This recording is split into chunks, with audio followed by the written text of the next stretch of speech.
Bon, j'ai ce message à cœur depuis 2 semaines. Non, c'est bon.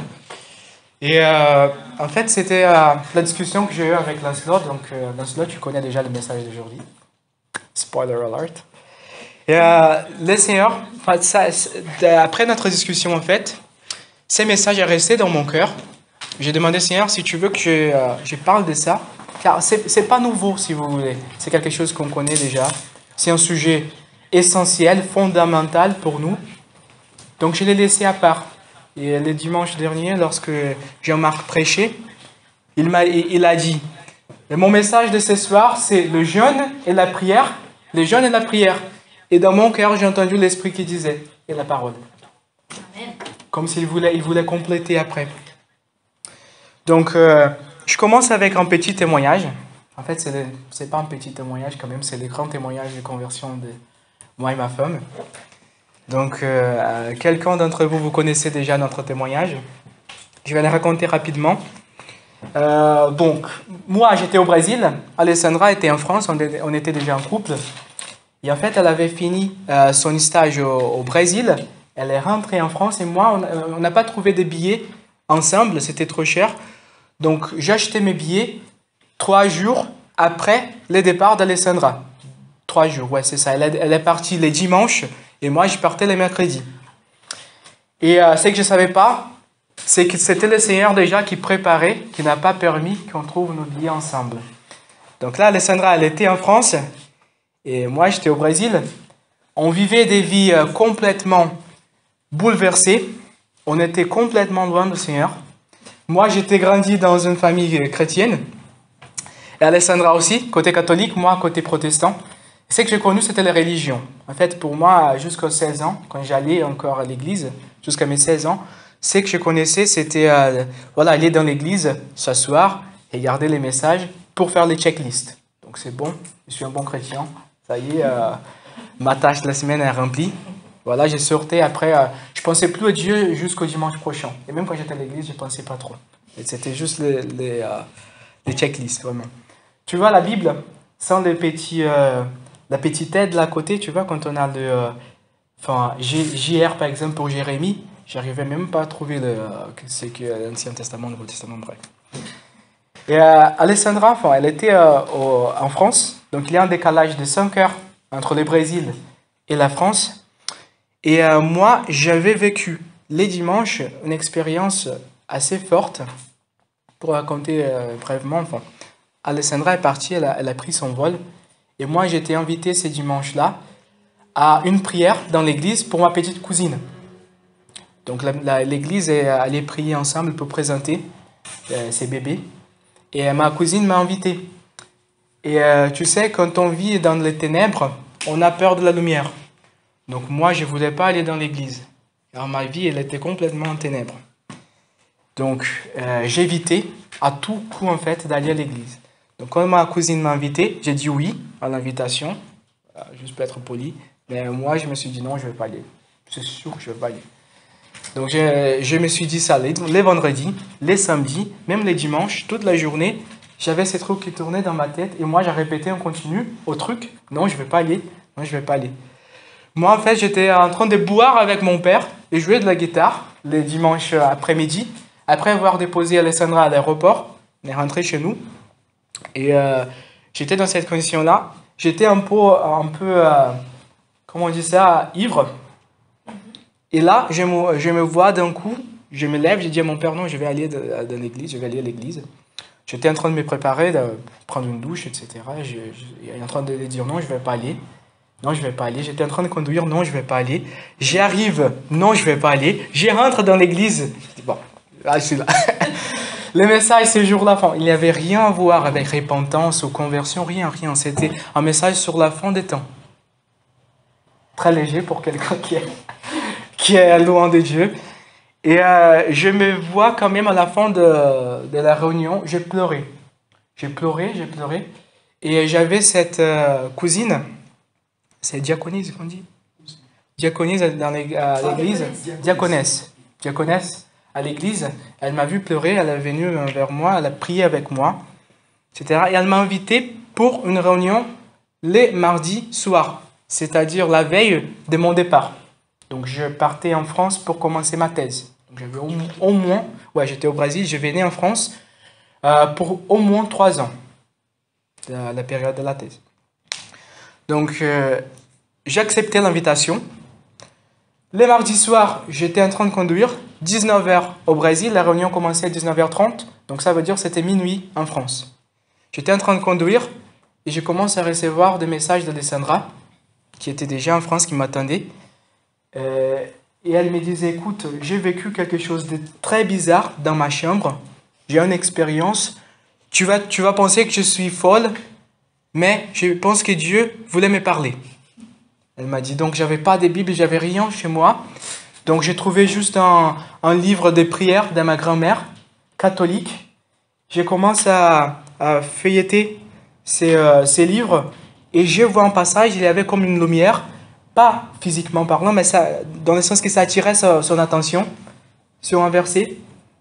Elle m'a dit, j'ai pas de Bible chez moi, donc j'ai pris une Bible en ligne, j'ai regardé les versets et c'est étonnant. Je pense que ça c'est pour toi aussi. Elle m'a envoyé les messages comme ça. J'ai toujours ces messages sauvegardés dans mon portable.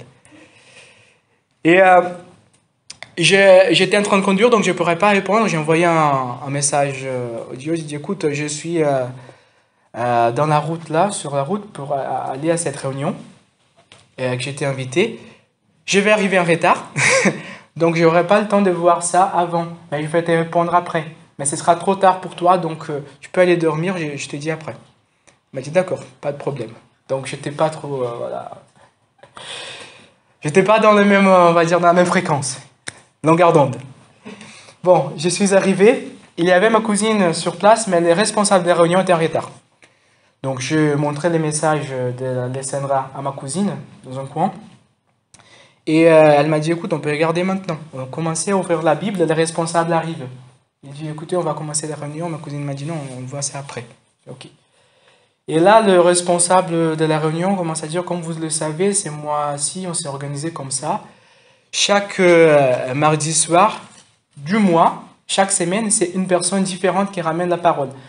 Donc, petite parenthèse, je ne savais pas, mais ils étaient tous des fous qui écoutaient Dieu. Pour moi, ça, c'était nouveau. Je n'avais jamais rencontré une personne qui disait, qui écoutait Dieu. Enfin, je connaissais ma cousine qui disait ça en continu, mais pour moi, elle était folle. Donc, voilà. Donc, ces gens-là, ils écoutaient tous Dieu. Et j'étais là au milieu. Donc, j'étais le seul jusqu'ici dans le groupe. Et cette fille-là, elle s'appelle Kelly. Donc, le responsable de la réunion, d'ailleurs, c'est le pasteur qui était avec nous, Clance. Il y a un mois à peu près, un mois et demi. C'était lui le responsable de la réunion. Ouais. 2 mois, ouais, voilà. Donc, il a donné la parole à Kelly. Elle a dit, écoute, Dieu me dit ça depuis une semaine. Il y a quelqu'un aujourd'hui qui doit écouter ça. Le texte que Alessandra m'avait envoyé, c'était Luc 15, 19. Elle a dit, ouvrez vos Bibles avec moi, Luc 15, 19. Wow. Donc, moi, très rationnel, ingénieur de base, j'ai calculé la probabilité, 0,0003%. C'est ça une coïncidence. Donc, en ces moments-là, mais ce n'était pas juste l'effet que cette personne a dit qu'elle a écouté de Dieu, que quelqu'un dans ses groupes devrait écouter le même verset qu'Alessandra m'avait envoyé avant. Ce n'est pas justement ça. C'est ce qui s'est passé après. Quand elle a commencé à prêcher, les restes, les autres personnes qui étaient dans la salle, elles sont disparues. Pas dans le sens mystique, où je ne sais pas quoi, je suis parti ailleurs, non. J'étais là, j'étais conscient, mais je n'étais pas là. C'est-à-dire, ma conscience était ailleurs. Ça, c'est l'histoire de notre conversion, car c'est quand on a rencontré Jésus. Et c'était le moment où j'ai compris que Jésus, il n'est pas une religion, comme ce que j'ai vécu avant, pendant 16 ans. Jésus est une personne.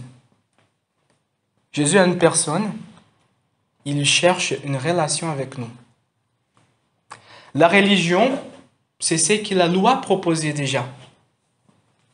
Si ça suffisait, on n'aurait pas besoin d'une nouvelle alliance. On pourrait rester juste avec l'ancienne. Et tout ça a commencé avec les mêmes versets qu'Alessandra m'avait envoyé, que Dieu avait parlé avec elle dans sa chambre à 10 000 km de distance. Il a parlé avec moi aussi dans la même soirée. Ça, c'est la parole de Dieu. La parole de Dieu est vivante. Amen. C'est ça le thème de mon message de ce soir. C'est la parole de Dieu. Nous savons tous que c'est important d'essayer de dire la parole de Dieu, mais je pense quand même que l'Esprit veut nous encourager ce soir. Peut-être renouveler nos forces, renouveler nos motivations pour ce soir ou demain matin, pour qu'on puisse profiter d'un moment agréable comme il veut. Pas dans un contexte de religion ou obligation ou quoi que ce soit, non, mais avec le plaisir. Amen.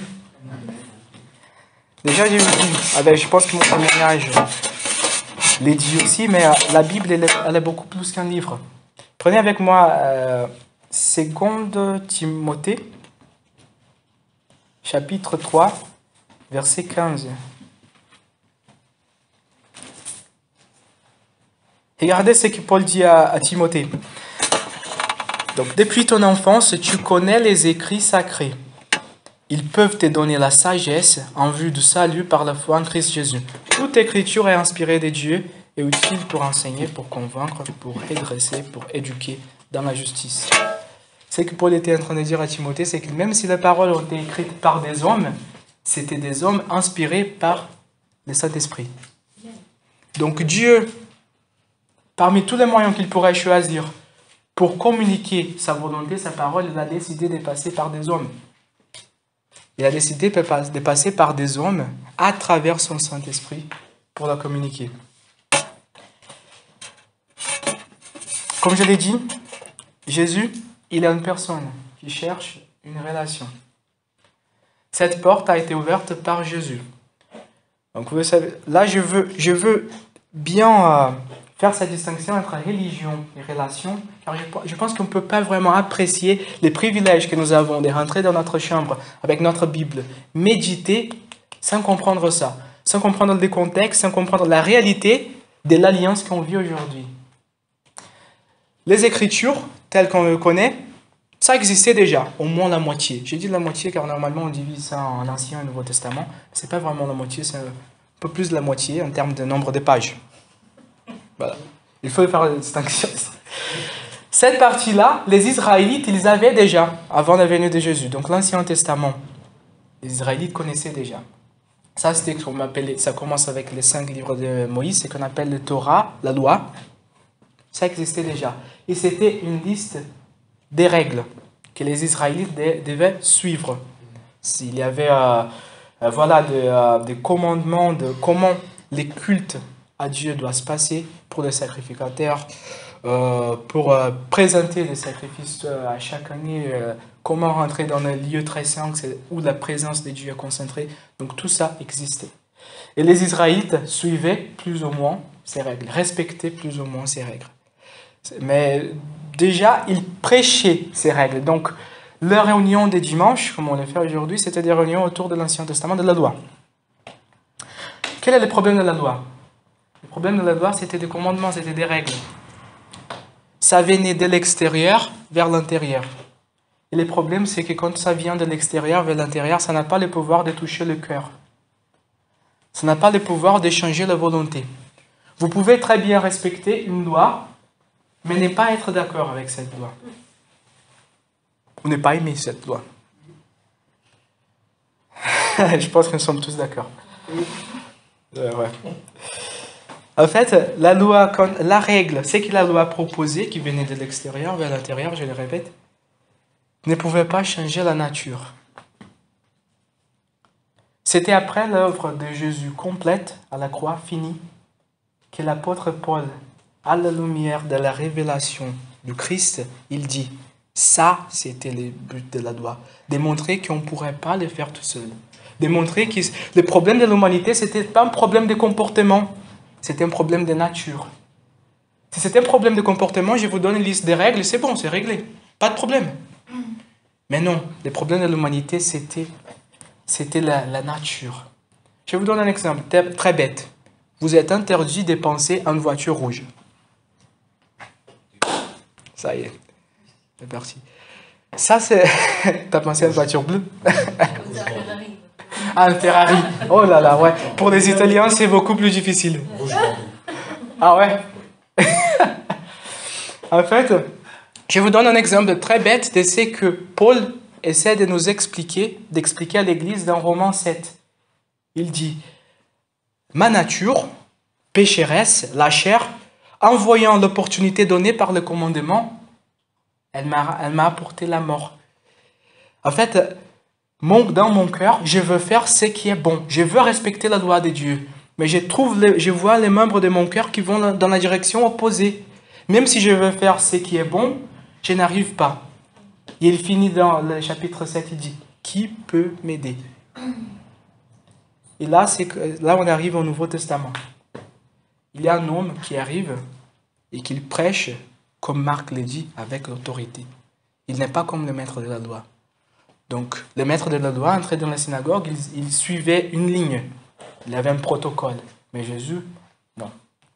Jésus arrive, il prêche d'une manière complètement différente. Et les gens sont attirés par ça. Et les gens commencent à dire, est-ce qu'il est le Christ?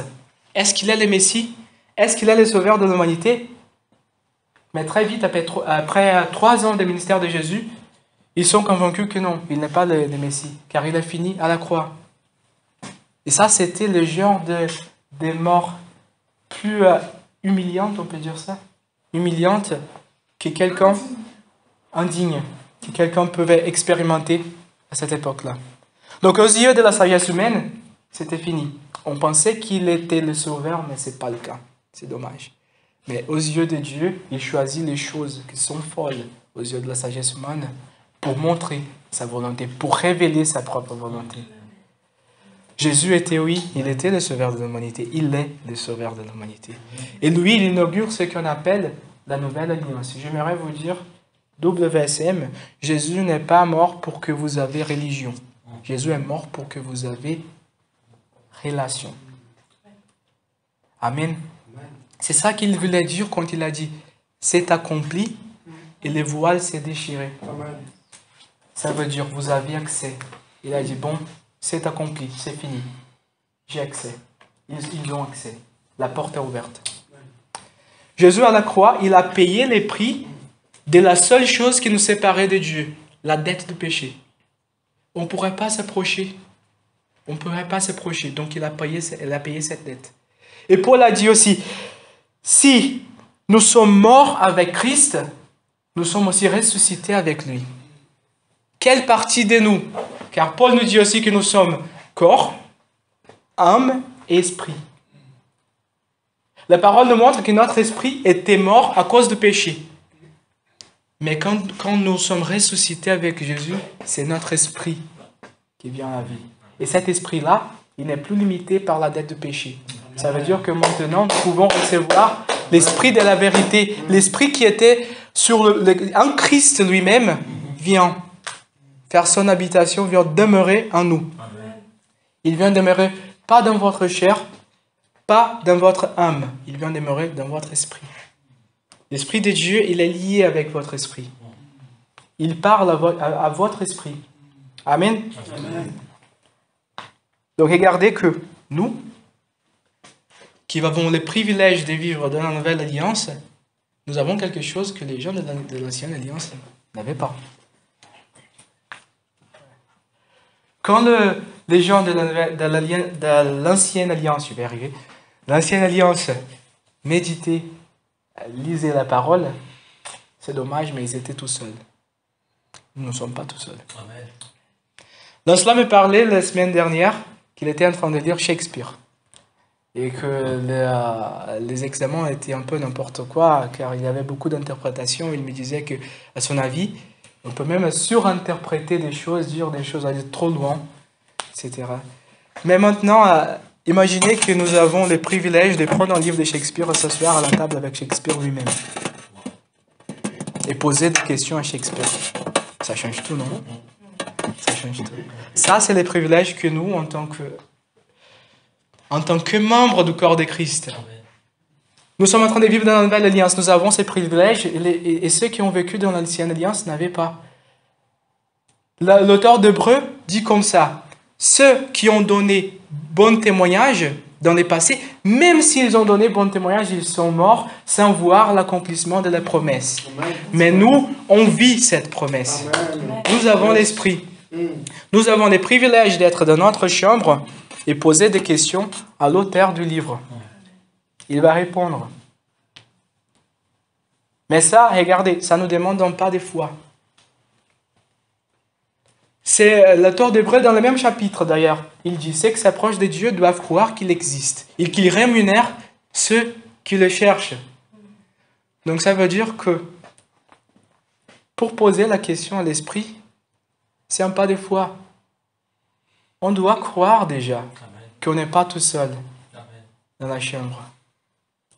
Je vous assure, mes amis, il va se manifester. Peut-être pas de la façon comme vous le pensez au début. Mais c'est à petit que vous allez connaître la voix de Dieu aussi. J'ai un frère. Ma mère et mon père ne parlent pas avec moi et mon frère de la même façon. Même ils nous aiment de la même manière, je suis convaincu de ça, moi je l'espère. Mais notre relation avec eux, ça ne se donne pas de la même façon. Pas forcément. Ma mère a un moyen de parler avec moi qu'elle ne parle pas forcément avec mon frère. Mais quand ma mère m'appelle, elle n'a pas besoin de s'identifier. Elle dit, Rodrigo, c'est ta mère. Non, quand elle me dit, quand je dis allô, même si je ne vois pas le numéro 1, quand je dis allô, j'entends sa voix, je le sais. Ça, c'est le degré d'intimité que nous avons avec Dieu aujourd'hui. Nous avons le privilège d'entendre sa voix dans notre chambre, de la connaître, de l'entendre dans notre chambre déjà, mais aussi dehors. Car lorsqu'on sort de notre monde, ce qu'on appelle notre moment avec Dieu, notre moment de secret, etc., on ne sort pas tout seul, on ne laisse pas l'esprit là. C'est le même esprit, il demeure en nous. Amen. J'aimerais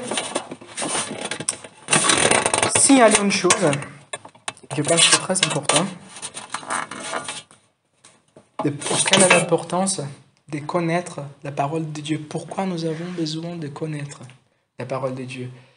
Normalement, quand on voit la tentation de Jésus, on lit ces textes, on voit toujours Jésus qui répond avec la parole de Dieu. Vous voyez, on utilise ça comme un exemple de ce que Paul a dit, que l'épée de l'esprit, c'est la parole. Mais une des réponses de Jésus à la deuxième tentation, si je ne me trompe pas, quand Satan a essayé de lui convaincre de... Non, c'était pour le pain. C'était la première. C'était la première, non? C'était la première. Jésus avait faim. Sa réponse était... Non, pas seulement... Comment je vais essayer de traduire? Il ne vivra pas seulement de pain. Merci. Mais de toute parole. Qui sort de la bouche de Dieu. Ce que Jésus était en train de dire, et ça c'était un verset qui existait, ça venait de la loi, de l'Ancien Testament. Ce que Jésus était en train de dire, comme moi j'ai besoin de la nourriture physique, c'est vrai, et sans nourriture, si on ne mange pas, qu'est-ce qui nous arrive? Si on ne mange pas de la nourriture physique? Carence, voilà. Ça peut devenir une maladie, éventuellement, voilà. On a mort. Ce que Jésus était en train de dire, il était en train de faire un parallèle pour nous dire, regardez, j'ai besoin de nourriture physique, mais j'ai aussi besoin de nourriture spirituelle. Et cette nourriture spirituelle, c'est la parole de Dieu. Nous avons besoin de connaître la parole de Dieu. Car, en fait, pour nous, en tant que chrétiens, c'est dangereux si on ne connaît pas. Ce qu'on connaît pas, on va compléter avec ce qu'on pense déjà. Et ce qu'on pense déjà, ça vient de la nature non transformée. Ça vient de l'intelligence non renouvelée.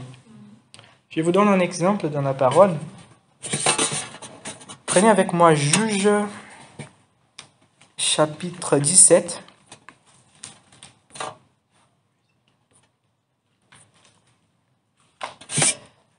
Verset 1 au verset 6. Je vous donne le contexte. Juge, c'était une période dans les livres de Juge racontent une période dans l'histoire d'Israël où Israël était dominé, lidéré par des juges. C'était des différentes personnes. Et d'ailleurs, c'était une période assez compliquée dans l'histoire d'Israël. Vous allez voir un exemple. Donc Juge, chapitre 17, verset 1 dit comme ça. Il y avait un homme de la montagne d'Éphraïm nommé Mika. Il dit à sa mère, les 1100 cycles d'argent qu'on t'a pris et pour lesquels tu as fait des imprécations même à mes oreilles, voici que cet argent est chez moi, c'est moi qui l'avais pris, c'est moi qui l'ai volé. Et sa mère dit, béni soit mon fils par l'Éternel. D'accord. Il rendit à sa mère les 1100 cycles d'argent et sa mère dit, je veux consacrer de ma propre main cet argent à l'Éternel, afin d'en faire pour mon fils une statue et une image en métal fondu. C'est ainsi que je te les rendrai. Et il rendit l'argent à sa mère. Sa mère prit 200 cycles d'argent qu'elle donna au fondeur. Celui-ci en fit une statue et une image en métal fondu. On les plaça dans la maison de Mika. C'est Mika eut aussi une maison de Dieu et fit un éphod et des téraphins. Et il investit l'un de ses fils qui lui servait de sacrificateur. En ces temps-là, il n'y avait point de roi en Israël. Chacun faisait ce qui lui semblait bon. Il a cette phrase, verset 6, il répète, on va le voir après, chapitre 18, verset 1. Et chapitre 19, verset 1. Verset 1. Oui, chapitre 19, verset 1, que c'est le dernier chapitre du livre des Juges. La phrase, en ces temps-là, il n'y avait point de roi en Israël, chacun faisait ce qui lui semblait bon. Là, la Bible, juste pour être très clair, hein, la Bible n'est pas en train de nous raconter ça comme quelque chose de bon. Même si la personne est convaincue qu'elle est en train de faire ça pour l'Éternel, ces types de pratiques étaient complètement condamnés par la loi. Ça, c'était, pour utiliser les mêmes mots que Moïse a utilisés pour écrire, c'est des aberrations. Et ça, non? Abomination. Merci. Abomination aux yeux de Dieu. Et pourtant, cette personne est convaincue qu'en faisant ça, elle est en train de glorifier Dieu. C'est-à-dire, elle a créé des images, des idoles. Elle a fait ça, convaincue que c'était pour Dieu, par Dieu et au nom de Dieu. Regardez, ça, ce que Mika a fait, au verset 18, ça devient une religion. Ça devient une religion que la tribu de Dan, une tribu entière, Dan, merci, la tribu de Dan, une tribu entière, commence à suivre. Une fausse religion. Qui portait le nom de l'Éternel, qui portait le nom de Dieu, mais qui n'était pas emparé, on peut dire ça? Approuvé, accepté, basé sur les Écritures, basé sur la parole, basé sur la volonté de Dieu. Quand on ne connaît pas la volonté de Dieu, on a tendance de compléter avec ce qu'on pense déjà, avec ce qu'on connaît. On ne passe pas par le renouvellement de l'intelligence que Paul parlait dans les Romains 12, versets 1 et 2. Et d'ailleurs, le contexte des Romains 12, versets 1 et 2, ça commence au chapitre 10. Quand il dit, « Moi, je peux témoigner de mes frères, les Israélites. Ah, ils aiment Dieu. Ils aiment beaucoup Dieu, mais leur amour n'est pas basé sur la connaissance. » Et après, il commence à raconter comment Dieu a travaillé les plans de salut entre les Israélites et les non-Israélites. Les gentils, c'est ça?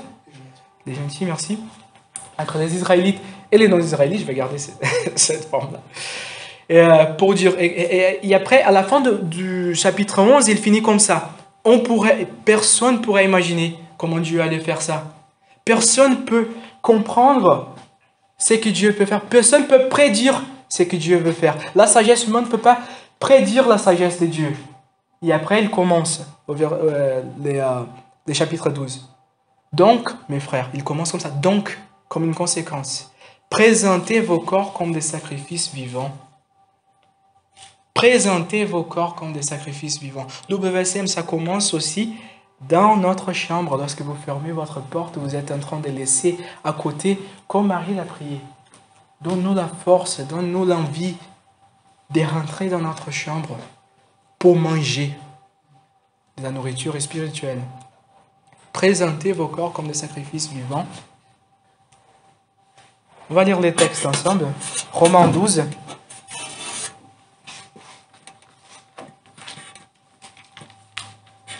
Verset 1. Je vous exhorte donc, frères, par les compassions de Dieu, à offrir vos corps comme un sacrifice vivant, saint, agréable à Dieu, s'excellera de votre part un culte raisonnable.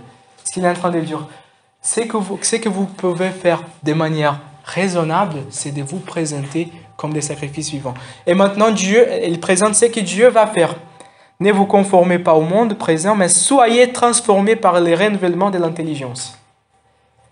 Ce renouvellement de l'intelligence vient de la parole de Dieu.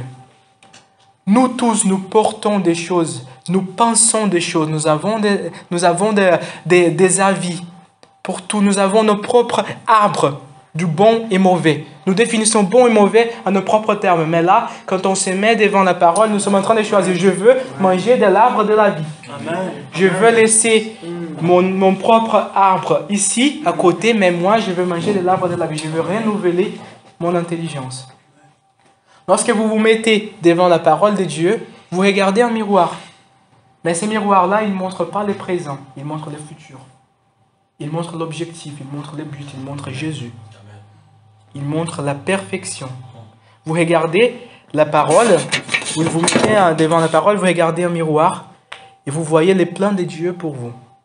Et vous voyez l'objectif de Dieu pour vous. Cette parole, elle fait aussi un contraste. Elle révèle en nous ce qui est en nous qui ne correspond pas à l'image que nous voyons. Si elle faisait juste ça, il n'y aurait pas de différence entre la parole, la Nouvelle Alliance et l'Ancienne Alliance. Mais nous, là, il y a une différence. Elle ne fait pas juste ça, car nous avons le Saint-Esprit. Et là, l'Esprit prend la matière première. Ça, c'est le titre de mon message de ce soir, la matière première. Ce qu'on a et que les Israélites dans le passé, dans l'Ancien Testament, n'avaient pas, c'est l'Esprit. Et ça fait toute la différence. Amen.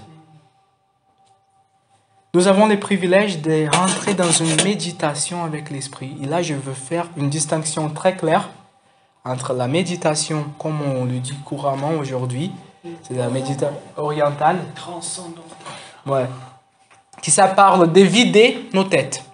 On essaie de vider nos têtes. La méditation biblique, c'est l'opposé. On va remplir nos têtes. Amen. On va remplir nos têtes avec la parole de Dieu. Amen. Et si nous croyons vraiment que nous ne sommes pas tout seuls dans la chambre, que nous avons l'auteur avec nous, c'est une méditation avec quelqu'un. Amen. Vous allez remplir vos têtes avec le texte que vous venez de lire. Prenez le recul et parlez avec lui de ça. Méditez. Vous allez voir qu'il commence à répondre, à faire des liens, à montrer des choses, à faire un lien avec l'ami, les collègues de travail que vous discutiez hier, avec quelqu'un que vous allez rencontrer dans la rue. Vous allez voir qu'il va faire les liens avec aussi d'autres portions de l'Écriture que vous le savez. Vous n'êtes pas capable de faire tout ça.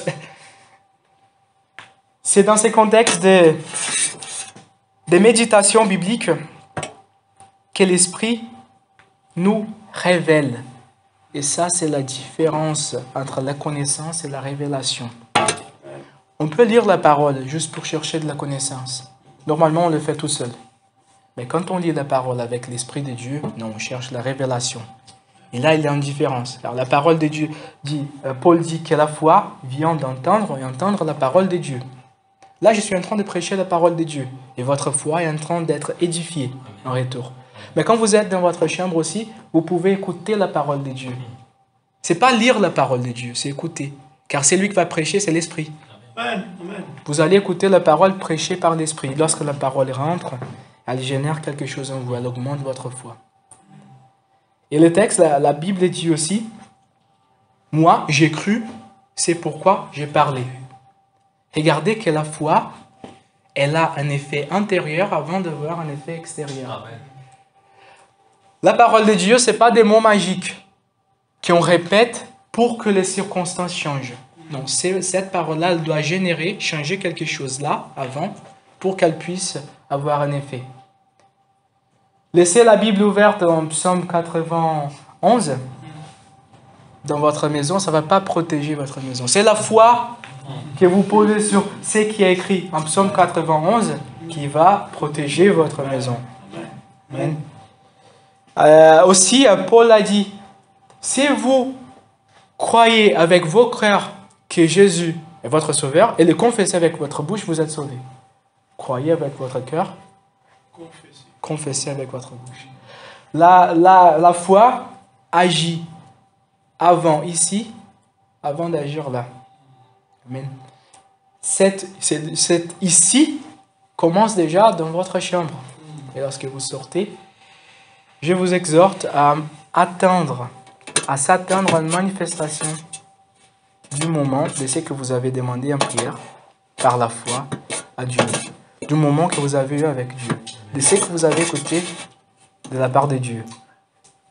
C'est la même foi que vous mettez pour entrer dans ces moments, pour parler à Dieu, pour poser des questions et pour entendre son esprit, qui vous accompagne aussi lorsque vous sortez. C'est la même foi.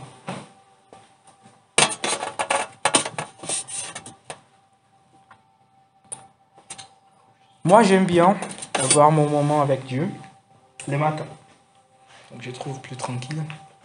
Je me réveille à 6 heures du matin. Et là, mes amis, quand l'alarme sonne, la chair sonne aussi. Elle dit non, reste un peu plus. Surtout pendant l'hiver, peu en brésilien. C'est dur, c'est dur. C'est difficile. Ouais, c'est ça. Alors, la Bible dit que nous, chacun est tenté par sa propre convoitise. L'ennemi, il veut voler une seule chose. Attention, ça, votre foi. Si l'ennemi arrive à voler, réussit à voler votre foi, son travail c'est fait. Dans notre relation, la foi, c'est pas simplement les moyens par lesquels on rentre dans le royaume de Dieu. C'est le moyen par lequel on reste. C'est le moyen par lequel on vit notre relation avec Dieu. Si l'ennemi arrive à toucher votre foi, son travail c'est fait. Il va essayer de vous tenter de passer par des choses que vous avez déjà difficulté avec. Difficulté de dire non, par exemple. Pour essayer de vous convaincre. Moi, je suis sûr que je ne peux pas faire mon travail, que je ne peux pas être un bon mari pour ma femme sans l'aide de Dieu. Que je ne peux pas prêcher la parole, que je ne peux pas vivre mon appel sans Dieu. Et à chaque fois, lorsque la chair dit non, mon esprit dit oui. C'est ça qui m'aide à sortir du lit. Même si des fois, je prends 3 minutes de plus. Mais c'est 3 minutes dangereux, j'avoue. Hein. Voilà. Donc, je voulais vous exhorter à aussi dire oui. Lorsque l'ennemi commence à parler, à vous tenter dans ce que vous avez déjà difficulté avec, pour essayer de voler votre moment avec Dieu, pour essayer de voler votre moment dans la parole, allez vers lui. Nous vivons dans l'ère de la grâce. Mais la grâce de Dieu ne nous traîne pas. Elle ne nous oblige pas. Elle ne va pas faire le travail à notre part. Ça nous demande aussi un effort. L'apôtre Pierre a dit, faites tout l'effort pour ajouter à votre foi. Et là, il fait une liste énorme. C'est dans sa deuxième lettre, je ne me souviens plus du chapitre. Chapitre 1. Chapitre 1. Il y a une liste. Il dit, faites tout l'effort. Donc ça nous demande quand même un effort. Mais ce n'est pas un effort comme c'était dans le contexte de l'Ancienne Alliance, de l'Ancien Testament. C'est un effort là pour rencontrer la grâce de Dieu. Notre effort, ce n'est pas pour faire avec nos propres forces. Notre effort, c'est pour rencontrer la grâce de Dieu. Si tout seulement on ne donne ces pas des fois, où on dit, c'est difficile de sortir de mon lit, mais Saint-Esprit, si je sors, tu vas te manifester, non? Il va te dire, oui, d'accord. Je sors de mon lit. Je sors de mon lit. Pour finir, j'aimerais dire une chose. L'esprit, là, le texte qu'on vient de lire, Romains 12, verset 1, c'est à nous. Il dit, présentez-vous comme des sacrifices vivants. Et le verset 2, Dieu dit, et vous serez transformés. Votre intelligence sera transformée, renouvelée. Jésus a utilisé une image pour parler de ceux, pour donner une idée de quoi ça ressemble ceux qui écoutent la parole de Dieu. C'est la parabole du semeur. Dans la parabole du semeur, il donne l'interprétation après aux disciples. il dit, la sémence, c'est la parole de Dieu. Les différents types de sols, il y en avait 3. Les différents types de sols sont de différents types de cœur, des gens qui écoutent. État de cœur. Merci. D'état de cœur, des gens qui écoutent la parole de Dieu. En sol, en fait, il y avait 4. Le premier était un sol imperméable, c'est-à-dire... Merci beaucoup. Sec. Voilà. Oui, c'était les chemins. Ouais. La sémence n'arrive même pas à pénétrer dans la terre. Le deuxième type avait des épines. Ouais. Des ronces, des épines, voilà. Et le troisième, des pierres. Et le quatrième était, réceptif, on va dire. Il allait recevoir la sémence et porter beaucoup de fruits. Les autres deux, Jésus donne l'interprétation aux disciples. Après, il dit les épines, les cailloux. Là, ça représente des problèmes, des difficultés, des préoccupations. Les gens, ils écoutent la parole, ils la reçoivent, ça commence à porter des fruits, mais lorsqu'il vient une difficulté, lorsqu'il vient les premiers défis, ils tombent. Et là, en lisant ces textes, l'Esprit parlait à mon frère et il disait, tu vois, Rodrigo, garder les sols en bonne condition, c'est à vous. Enlever les pierres et les épines, c'est à vous. Gardez votre sol en bonne condition pour recevoir la bonne sémence. Ça parle, mes amis, aussi de nous mettre dans de bonnes conditions pour venir à l'église. Là, nous sommes en train d'écouter, de recevoir la bonne sémence. Et cette sémence va porter des fruits si ça trouve un sol réceptif, un sol préparé, un sol entretenu, prêt. Donc j'aimerais finir avec un témoignage de la parole vivante. C'est par rapport à cette salle que nous sommes là aujourd'hui. C'était le week-end, il y a deux ou 3 mois, je ne sais plus. 3 mois à peu près.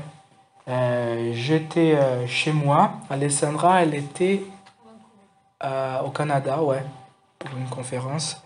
Et moi, j'ai profité du week-end pour faire un petit jeûne et prier pour la situation de la salle, quand on cherchait une salle, etc. Et à ces moments-là, j'étais en train je me souviens un peu de prendre de l'eau, j'étais là dans la cuisine. Et là, j'ai l'Esprit qui parle à mon cœur. Il me rappelle, en fait, un témoignage que j'ai écouté sur Marc 11, verset 3. Quand Jésus parle, c'est comme vous priez, croyez dans vos cœurs que vous avez déjà reçu. Mais là, c'était différent en ces moments-là. Cette parole-là, elle sortait des pages. En fait, elle sortait des pages, elle passait par la bouche de l'Esprit qui parlait à mon esprit, ça venait comme quelque chose de très fort. Et dans ces moments-là, je me suis rappelé d'un témoignage de ce pasteur il prêche beaucoup sur la foi. Et ces jours-là, c'était une conférence, j'ai regardé la vidéo, il avait cette conférence au Brésil, une rencontre de plusieurs églises. Il était invité pour prêcher sur la foi. Il terminait sa prédication en train de prier pour l'église. Cette église-là cherchait un local aussi. Il a fait la prière de foi avec cette église. Et dans ce moment, pour moi, j'ai dit, non, c'est pas une coïncidence que ça vient comme ça. Bon, j'ai arrêté ce que j'étais en train de faire et j'ai fait une prière très simple. Comme il l'a dit dans son témoignage, en fait, quand j'ai regardé la vidéo, il disait comme ça, de manière très simple. Il faisait une prière, il croyait qu'il avait déjà reçu. J'ai fini cette prière, je me mets sur la table, je prends ma tablette, j'ouvre le Bon Coin. Là, je pense que c'était la 3e annonce que j'ai vue, c'était cette salle-là. J'ai pris l'annonce, j'ai envoyé à Jean-Marc, je lui ai dit, tiens Jean-Marc, regarde, je n'ai pas raconté de l'expérience que j'ai vécue dans la cuisine. J'ai dit, Seigneur, c'est à toi, c'est t'as promis, tu vas le faire. Et enfin bref, nous sommes là aujourd'hui. Donc ça, c'est juste un exemple de comment le Seigneur, il prend sa parole au sérieux. Il a dit, si vous croyez que c'est déjà fait, c'est fait. Si vous êtes sûr que vous priez aligné, en accord avec la volonté de Dieu, c'est fait. J'espère qu'on puisse être exhortés pour aller nous nourrir la bonne nourriture spirituelle. Amen. J'aimerais qu'on puisse prier ensemble. En fait, je vais proposer autrement. Est-ce qu'on peut prier en couple? J'aimerais vous proposer ça. Rien à voir avec le sujet du message, mais c'est juste pour vous proposer quelque chose de différent. Vous allez prier pour une personne, cette personne va prier pour vous en retour. Pas avec le couple, par contre. Moi et le Salvador, j'ai remarqué que l'embarras est interdit. Ok? Allez-y. Choisissez vos leçons. Ah, il faut prier avec Marie-Josée. Marie-Josée va prier avec moi. Juste ça.